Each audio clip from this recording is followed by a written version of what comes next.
Bertahan hidup 100 hari di Minecraft Ocean Only.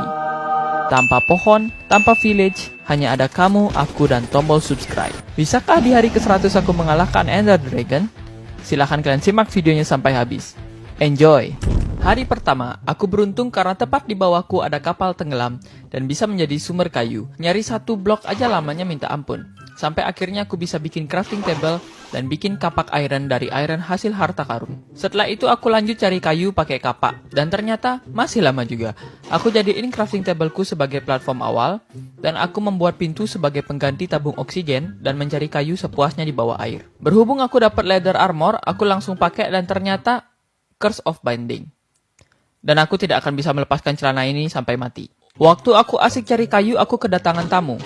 Aku bunuh dia karena dia menyeramkan dan aku dapat hadiah gold. Lumayan juga. Aku perluas platformku dengan hasil kayu dari kapal dan mencari tanah di bawah laut. Hari sudah malam dan aku perluas lagi platformku pakai tanah. Sekaligus aku pakai tempat untuk nanamin wortel yang aku dapat dari harta karun.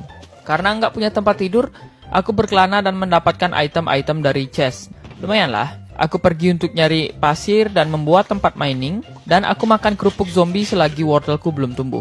Dan aku mulai mengeringkan air untuk membuat tempat mining, dan mulai menggali ke bawah. Sampai ketemu stone dan menemukan coal, bahkan menemukan ravin yang cukup kaya dengan ore. Bahkan aku dapat diamond di awal-awal. Kayaknya dewa Minecraft sedang berpihak kepadaku. Aku kembali dan manggang kelp buat dijadiin makanan dan iron untuk bikin pickaxe. Sekalian aku pakai cobblestone untuk memperluas platformku lagi. Aku kembali mining diamond dan langsung ngebuat pickaxe diamond. Aku cari obsidian dan membuat nether portal. Setelah jadi aku langsung pergi ke alam baka dan untungnya aku spawn di hutan. Pas untuk jadi sumber kayu sementara. Aku cari beberapa kayu lalu memperluas platformku dengan kombinasi cobblestone dan kayu nether. Aku memperluas kebunku untuk hasil yang lebih banyak dan mulai memagari platform ini supaya lebih rapi. Aku menghias goa miningku supaya bentuknya seperti rumah dan lanjut membuat platformnya supaya semakin keren. Terus aku terangin semua tempat gelap termasuk tempat mining.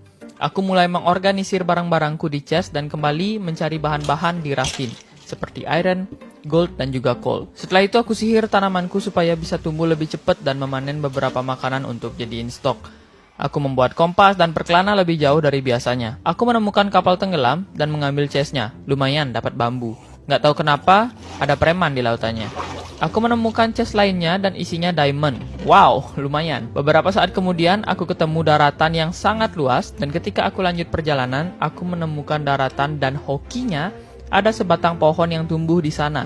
Bahkan ada tebu juga di sana. Asli, ini hari terbaik. Aku memutuskan untuk balik ke rumah dan menanam pohon dari sapling yang aku dapat tadi. Aku membuat kebun baru untuk hasil panen yang berlipat. Aku mencoba jalan-jalan ke nether dan ketemu pos ronda babi nether. Aku tertarik sama chest yang ada di dalamnya dan aku mencoba memakai cara licik untuk selamat dari satpam-satpam yang jaga. Lumayan dapat gold apple dan magma cream yang banyak. Setelah itu aku kembali ke overworld dan pohonku udah pada tumbuh. Aku panen wortelku dan memindahkan tempat bambu dan memancing sambil menggaruk kakiku yang gatal sampai akhirnya aku dapat name tag.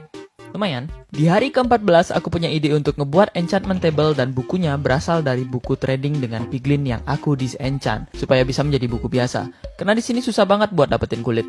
Akhirnya aku buat enchantment table dan aku siapin platform khusus untuk tempat itu. Hari selanjutnya aku mulai memanen wortel yang aku punya dan mengambil ikan hasil tangkapan kemarin. Setelah itu aku pergi ke pertambangan untuk nyari beberapa cobblestone dan ore-ore lainnya sampai aku bisa menemukan sebuah goa yang ternyata adalah mineshaft. Awalnya aku menjadi supporter zombie dan sampai akhirnya mereka malah benci aku. Aku dapetin chest yang hasilnya lumayan ampas maksudnya. Aku berpetualang dan menyusuri lebih dalam lagi sampai akhirnya aku menemukan cave spider spawner. Tapi aku kabur karena takut sama poison. Aku kembali dan merapikan barang-barangku dan membuat kasur untuk pertama kalinya dalam world ini. Dan tidur sembari disirami rintik-rintik hujan. Bangun pagi, ku terus tebang bambu karena berencana memperluas lagi. Nggak tahu sih bambu ini bakal aku jadiin apa karena yang aku tahu cuman untuk jadi scaffolding. Setelah itu aku ada ide untuk membuat platform dari tanah supaya pasif mob mau spam. Pasif mob itu sejenis ayam, sapi, domba, dan kuda. Setelah itu aku lanjut mencari kayu dan juga memanen wortel. Sambil makan wortel aku menunggu pasif mob untuk spawn tapi tak kunjung datang. Besoknya aku memperluas lagi platform ini. Setelah itu aku kembali berurusan sama item chest dan sekarang aku sortir per kategori supaya lebih nyaman rasanya setiap mau ambil barang dan nggak pusing ngelihatnya. Di hari ke-18, aku awali dengan bertamasya keliling nether, sampai dapat achievement.